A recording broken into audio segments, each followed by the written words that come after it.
அடுத்து 16வது சம் என்ன கேட்டிருக்காங்கன்னா, ஒரு வருடத்தில் எத்தனை மாதங்களில் 31 நாட்கள் இருக்கும்?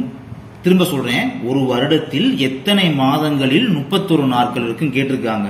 இது அடிப்படை விஷயம், நல்லா தெரிஞ்சுக்கோங்க. மொத்தம் ஒரு வருஷத்துக்கு பாத்தீங்கன்னா 12 மாசம் அப்படின்றது எல்லாருக்கும் தெரியுமா? இந்த 12 மாசத்துல 7 மாதங்கள்ல 31 நாள் அப்படின்றது வரும்.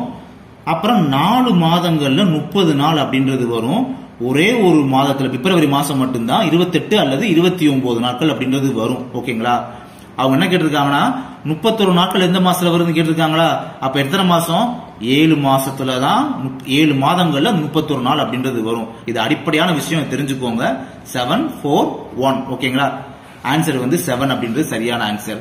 இதே மாதிரி பாத்தீங்கன்னா, ஒரு வருஷத்துல எத்தனை மாதத்துல 30 நாட்கள் வரும் என்ன பண்ணுவீங்க?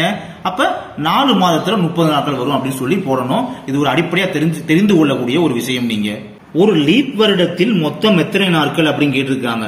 உங்களுக்கு சாதாரண வருஷம்னா உங்களுக்கு தெரியும், ஒரு வருஷத்துக்கு 365 நாள் அப்படின்றது உங்களுக்கு தெரியுமா? காமனா ஒரு அப்ராக்சிமேட்டா 365 நாள் அப்படின்றது தெரியும். அப்ப லீப் வருடம்னா என்னது? பிப்ரவரி மாசம் 28 நாளா இருக்கும். அப்படி இருக்கும் போது காமனா அது லீப் இயர் அப்படின்னா அன்னைக்கு பிப்ரவரி மாசம் பாத்தீங்கன்னா அந்த மாசத்துல 29வது நாளா இருக்கும். ஒரு நாள் எக்ஸ்ட்ரா வரும். அப்ப இங்க என்ன ஆகும்? இந்த ஒரு வருஷத்தோட எக்ஸ்ட்ரா ஒரு நாள் சேர்த்துக்கிறணும் லீப் வருடம் கேட்டா. அப்ப 366 நாள். அப்ப 366 நாட்கள் அப்படின்றதுதான் சரியான விடை. 18வது சம் பாத்தீங்கன்னா, ஒரு கிராமத்தில் மொத்த மக்கள் தொகை 10,000 பேரு. ஆண்கள் பாத்தீங்கன்னா 40% பேர் இருக்காங்களாம். பெண் குழந்தைகள் 20% பேர் அங்க இருக்காங்க. இப்படி இருக்காங்க அப்படின்னா மிச்சம் உள்ளவர்கள் பெண்களாம். அந்த பெண்கள் இருக்காங்க அப்படின்னா பெண்களின் எண்ணிக்கை எவ்வளவு கேட்கிறாங்க. பெண்களுடைய எண்ணிக்கை எவ்வளவு கேட்கிறாங்க. பெண்களோட பெர்சன்டேஜ் இது மாதிரி எவ்வளவு கேட்கல. ஓகேங்களா? பெண்களோட பெர்சன்டேஜ் கேட்டா நம்ம ஈஸியா சால்வ் பண்ணிடுவோம். ஆண்கள் 40%, குழந்தைகள் 20%, ரெண்டே கூட்டினா 60%. அப்ப மிச்சம் 40% தான் பெண்கள் அப்படின்னு ஈஸியா சால்வ் பண்ணிட்டு போயிடலாம். அப்படி கேட்கல. அவங்க நல்லா என்ன கவனிக்கிறாங்கன்னா, எத்தனை பேரும் கேட்கிறாங்க, எண்ணிக்கை கேட்கிறாங்க. அப்ப என்ன பண்ணணும் அப்படின்னா, இந்த 40 + 20 கூட்டினா 60% வருதா நமக்கு? ஆண்கள் குழந்தைகள் சேர்த்து 60% வருது பார்த்தீங்களா? இதை என்ன பண்ணலாம்? மொத்தமா 10,000க்கு 60% எவ்வளவு பார்க்கலாமா? அதை பார்த்தோம்னா ரிமைனிங் இருக்கிறதா ஒரு 40% தெரிஞ்சு போயிருமா? இப்ப பார்க்கலாம். 60/100 பெர்சன்டேஜ் 60/100 போட்டுக்கிறேன்.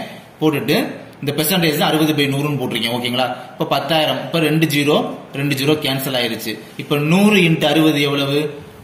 6 0. இதை பெருக்கணும்னா 2 0 வருமா? 6000. இப்ப இந்த 60% அப்படின்றது 6000 பேரு. ஓகேங்களா? அப்ப மிச்சம் 40% பேர் எத்தனை பேர் அப்ப இருப்பாங்க? 10,000த்துல இந்த 6000 போச்சுன்னா மைனஸ் பண்ணீங்கன்னா எவ்வளவு வரும்? கழிச்சோம்னா மிச்சம் 4000 வருமா? இந்த 4000 அப்படின்றதுதான் இந்த 40%-க்குரிய இந்த பெண்கள். அப்ப மொத்தம் பாத்தீங்கன்னா பெண்கள் 4000 பேர் அந்த மொத்த தொகையில 4000 பேர் இருக்காங்க. இது 4000 அப்படின்றதுதான் மிகச் சரியான விடை.